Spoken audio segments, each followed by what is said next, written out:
د بلخ مرکز مزار شریف ښار ختیځ لور ته د شهر نو په نوم د استوګنیز او سوداګریز ښارګوټي رغنیزې چارې بیا ځلې پیل شوې. د دغه ښارګوټي چارې په تیر حکومت کې د یو شمېر دلایلو له کبله درول شوې وې چې اوس مهال بیرته په بلخ ولایت کې د اسلامي امارت د سیمه ییزو چارواکو لخوا رسما پرانسته وشوه او چارې به یې په راتلونکو 15 کلونو کې بشپړې او ګټې اخیستنې ته وسپارل شي. د شهرینو پروژې د مطبوعاتو مسؤل سید عقیل بلخي وایي دغه ښارګوټی ټول ټال نږدې 2800 جریبه مساحت لري چې په یاد ښارګوټي کې به د پلان له مخې 8000 استوګنیز کورونه، ښوونځي، مدرسې، دوکانونه، پارکونه او همداراز د اداري چارو د مخته وړلو لپاره به ځانګړې معیاري ودانۍ هم جوړې شي. شهر نو مزار شریف که ما امروز شاهد افتتاح آن هستیم و بودیم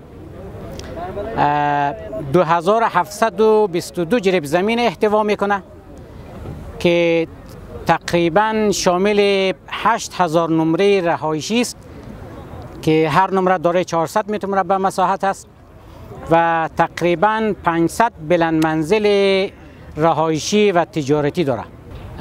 همه شهروندان محترم شهر مزار شریف و کشور عزیز ما افغانستان مطمئن باشند که انشالله شهرک نو شهر مزار شریف کاملا قانونی از ادارات زیربط، از اداره محترم مقام محترم ولایت بلخ، محاکم و کلیه ادارات زیربط قانونا و شرعا طی مراحل شده و امروز رسما محفل افتتاحیه از را شاهد بودیم.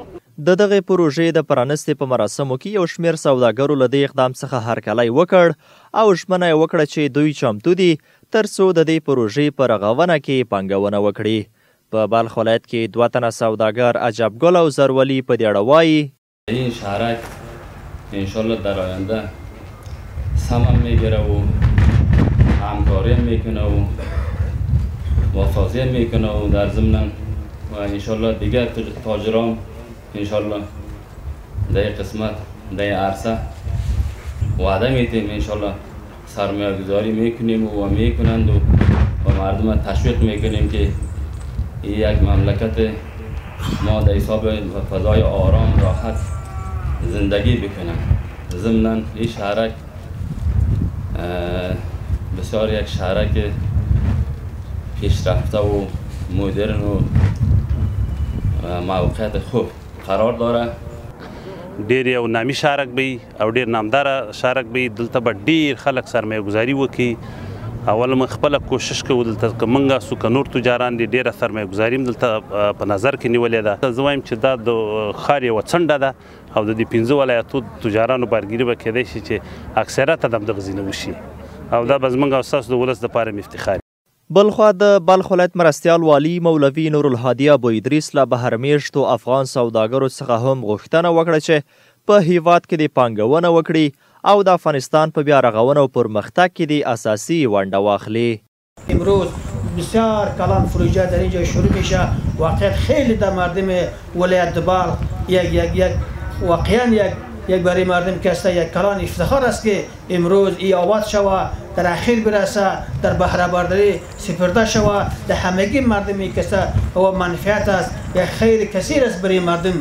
انشاءالله ما اطمینان داده میتونیم که تجاره ملی ما و شما در ولایت بلخ بیاید در اینجا سرمایه گذاری بکنه و هر تجاره ما و شما در بیرون کشور هست بیاید در افغانستان، بیاید در ولایت بلخ. این پروژه‌ای که ما می‌بینیم امروز شروع میشه این کفایت نمیکنه برای ما و شما.